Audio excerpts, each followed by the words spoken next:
Bon, nous continuons à s'abonner dans cette site hein, et parce que le travail continue et je pense que aussi abonnement est am solo. Parce que hier il y avait de très belles affiches en Europa League. Je crois que Barça Napoli au moment où Dortmund se fait taper sur sa pelouse par Rangers 4-2. Et je pense que demain ñëw ci li nga xamanteni mom moy match bi nga xamni mom mo opposé won Barcelone ak Napoli hein. Et je pense que mu nekkoon match bo xamni Barça presque maîtrise na partie bi yépp mais il y a des automatismes qui nga xamni mom dafa dess et damay attaquer directement ki nga xam ne moom mooy coach Xavi Hernandez parce que depuis que Xavi Hernandez est là je gisuma benn journaliste bu ko attaqué wala benn consultant mais moi Oumar Sy je vais attaquer Xavi Hernandez parce que nous on est fan de Barcelone depuis longtemps nous on croit à ce projet de Laporta mais bu ñu xamee ne dañoo croire ci projet bi nga xamante ni moom la ñu indi Laporta président Laporta mais Xavi sur ce choix man mënuma d'accord ak moom ba léegi parce que damay attaquer ki nga xamante ni moom mooy Xavi parce que milieu de terrain bi ñu tegal d'accord De Jong Pedri Nico parce que am na changement parce que ñëpp xam nañu Busquets waratul sax jouer parce que épobam jeex na Barça waratul dépendre ci Busquets dafa war a dem d'accord milieu bi ñu tegal ok damay ñëw ci attaque bi Adama Traoré Aubameyang Ferran Torres d'accord am na changement mais dina am benn point bu tuuti bu ma laal ci li nga xam ne moom mooy attaque bi mais damay ñëw au niveau du défense parce que boo ma tegalee Piqué Eric Garcia Jordi Alba nga modifier ki nga xam ni moom mooy Oscar Mingueza ci latéral droite te gis nañ ni Mingueza performance yi nga xam ni moom la def ak Barça mu rafet yëpp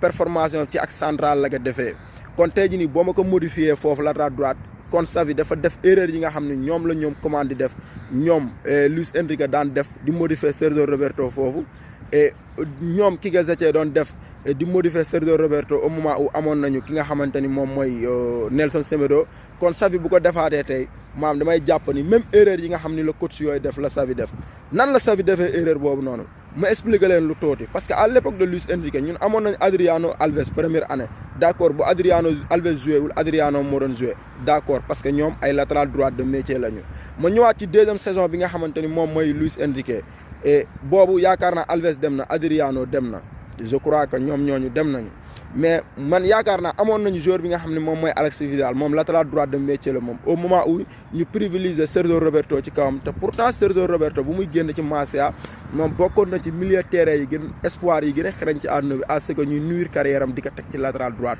mu ñëwaat ak commande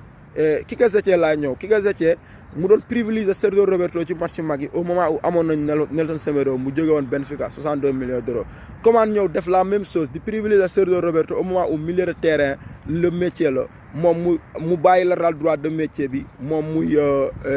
Semedo mu koy teg ci banc bi di ko teg ci banc bi parfois mu joué ba booy bi dafa mujjee dem Wolverhampton ma ñëwaat daaw commande ñu indiwaat Serginho Dest c'est un latéral de métier mu privilégier Sergio Roberto ba des jusqu'à présent intégration bi mu waroon amu ko Xavi nga ñëw Ousmane Dembélé respecté wul club bi nee na du prolongé moom actuellement contrat bi tuuti moo ci des day dem joueur boobu intéressé tuñu yow Alves ñëw na def ay performance je pense que moom mooy meilleur latéral droit du Barça depuis bu mu ñëwee ba léegi kon donc Alves ak Dest ñoom ñoo war a occuper latéral droite bi léegi Ousmane Dembélé à ce que Xavi nga osé maintenir que ci équipe bi alors que direction bi waxoon na moom day dem toog ci tribune yi nga maintenir Ousmane Dembélé ci équipe bi du yoon Xavi première erreur bu mu def loolu la Xavi yow nga ñëw match Napoli je pense que maa ngi doon xaar Serginho Dest à ce que mu départ parce que tey jii nii ñëw Dembélé ci équipe bi moo tax Alves bokkul ci place bi parce que il fallait que ñetti recrutés yi il fallait que amoon benn joueur 4 recrutés yi il fallait que amoon benn joueur boo xam du dem mais 4 joueurs yooyu nag waroon nañu mun a dem parce que Ousmane Dembélé la ñu waroon écarter Alves mun a ñëw parce que Alves moo ñu concerné kon bu Alves ñëwul je pense que démb 11 de départ Oscar Dest moo waroon li nga xam ne moom mooy latéral droit bi moom mu occupé ko mais gis nga mu ñëw modifié ko Oscar Mingueza nga xam ne axe droite da lañ ko formé woon pourtant Mingueza hors de position la taxawee ci match bi premier mi-temps gis na ñaata bal la def faute ci kaw Lorenzo Insigne expérimenté ñaata bal la Mingueza def retard ci marquage parce que loolu formé wuñ ko poste boobu ak central lañ ko formé Xavi nga ñëw ñëpp d'accord nañ nga teg ci Busquets ci banc bi ñun kontaan nañu parce que on est fier de voir Frenkie de Jong évoluer en position de sentinelle c'est un boy de l'Ajax comprendre nañu mais démb bu ñuy redynamiser ngay remanier équipe bi je pense que kon pourquoi pas mu teg Jordi Alba teg Eric Garcia ak Oscar Mingueza indil ñu des si latéral métier bi loolu mooy li nga xamante ni erreur bu nga xam def na ko Barça amoon problème de défense parce que première bii bi gis nañ joueur Barça yi il y avait 7 joueurs barcelonais ci surface yi 4 jours Napoli ñu fexe à ce que ñoom ñu dugal il y a absence totale de marquage ñoom dañoo taxaw di seetaan bal bi comme ñun ni ñuy seetaane télé bi amuñu ci woon pexe kon tey jii ni Xavi problème défense réglé wu ci dara ba léegi nii Barça tey la gën a mun a encaisser bi équipe bi ñëpp a xam nañ ni défensivement il est mauvais milieu de terrain bi d'accord li mu teg Pedri De Jong et Nico ñëpp xam nañ démb changement boobu lañ doon xaar parce que tey jii nii dema ni Barça bëgg na di dem Barça équipe bi dafa bëgg di dem l'ennemi de Barça c'est le Barça l'ennemi de Barça c'est le Barça ça signifie quoi direction beeg entraîneur yi parce que Xavi tey jii nii erreur yi ñoom commande doon def boo ñëwee yow nga koy def je pense que loolu mënuma ci d'accord mënuma ci ànd parce que tey jii nii mënoo ñëw nga ne Barça daa bëgg a dem à ce que parfois dans les 11 de départ Alba da nga koy gis nga gis Busquets gis Piqué ci axe bi te axe yooyu ñoom ñoo doon perte même li défense boobu moom moo doon perte ci Roma yi moo doon perte ci Liverpool ñoom buñ ko mënoon ñoom ñu remonté Liverpool du leen remonté Roma du leen remonté Juventus du leen éliminé kon ren ñoom ñu qualifié ci Ligue des Champions bi kon tey jii nii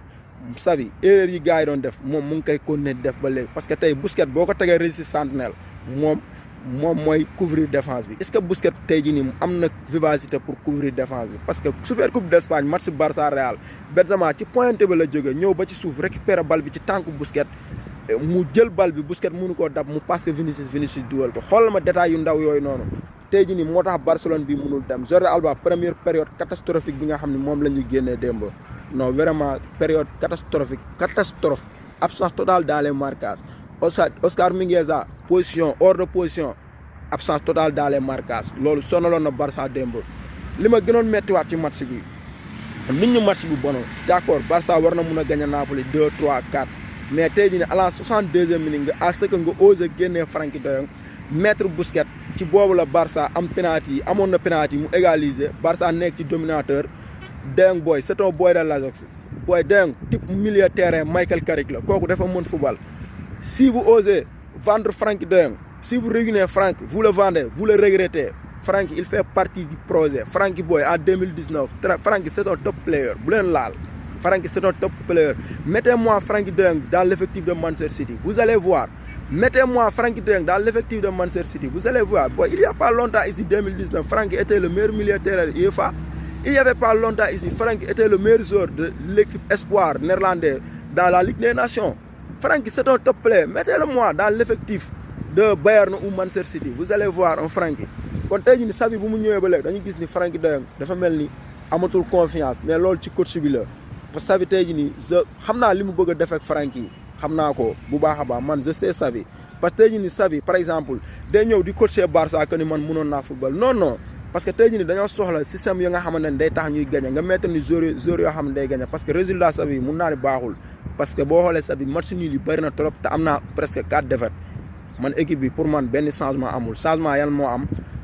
na animation de jeu d'accord parfois situation yi day rafet d'accord ma ñëwaat tuuti ci li nga xamante ni moom mooy attaque bi nga xam ne moom teg na ko démb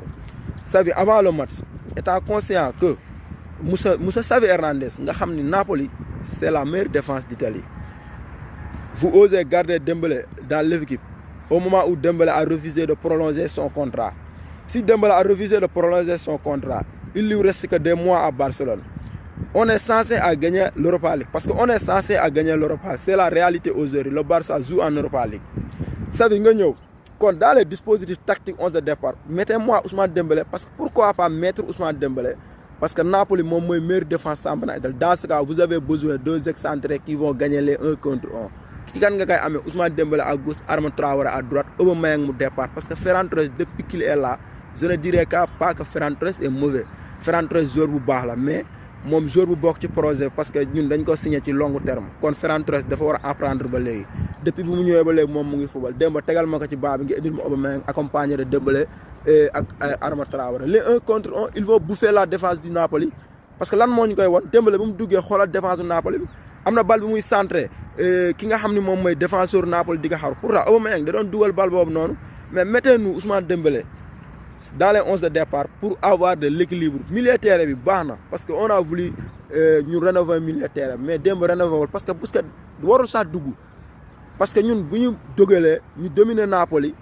bu De Jong war a wane football am à ce que moom mu osé remplacer De Jong à ce que Busquets moom moo mun a gagner match booy Barça bëgg na dem mais fait Piqué De Jong Piqué Busquets Jordi Alba booy défense boobu moo doon perte ay Napoli yëpp ñoom waruñoo jouer c'était pas le moment Xavi yow bi mu ñëwee ba léegi ay changement lañ doon xaar mais mun naa ni ay changement amul parce que buñ dee gis ay Nico yooyu commande sax Nico joué na sous commande je pense que c'était Gavi qui n'a pas joué sous commande ou je pense que même Gavi a joué tey jii nii Barça bu fekkee nañu waxante dëgg war a bëgg a dem Busquets ne peut pas assurer l'équilibre entre la défense et le milieu de terrain. Ces transitions de balle sont lentes. Parfois, il fait des mauvaises passes. Il fait beaucoup de pertes de balles. Même Sergio Busquets. Il fait des pertes de balles. Il peut couvrir une défense. Jordi Alba, de temps en temps, qui ne sait pas le football. Qui ne sait pas Gérard Piqué, moi, il ne me bluffe même pas. C'est la défense qui perd les matchs de Barcelone. Parce que l'équipe qui a assise défense, vous faites que l'équipe a 1-0. Ñom war nañu mëna def assist et attention les Italiens ils défendent bien nous on a connu beaucoup de défenseurs italiens Maldini, Baresi, Cannavaro, Gattuso. Non, ce sont des défenseurs fantastiques. Imaginez au match retour les Napolitains vont essayer de marquer. Quand ils marquent, ils vont essayer de fermer les scores. Moi ça c'est le problème, c'est que le Barça doit tout faire pour gagner. Top performance de la part de certains joueurs barcelonais et Pedri vraiment il a bien joué Nico ñom sen jeu bi li ma ci gëna neex ñom dañuy door vraiment demba gis nañ ñu cadre au moment où équipe bi amon na ay attaquants yo xamni peut-être sen efficacité xawon na dess ñom au moins ils ont débrouillé de frapper des ballons et donc il a bien joué peut-être mais il n'est pas encore dans son top de forme et la défense mom 0 je note 0 la len di jox parce que ñom defuñu fa dara mais top performance de la part de Koulibaly et je pense que c'est là que Koulibaly devrait quitter Napoli et je pense qu'aujourd'hui quand on regarde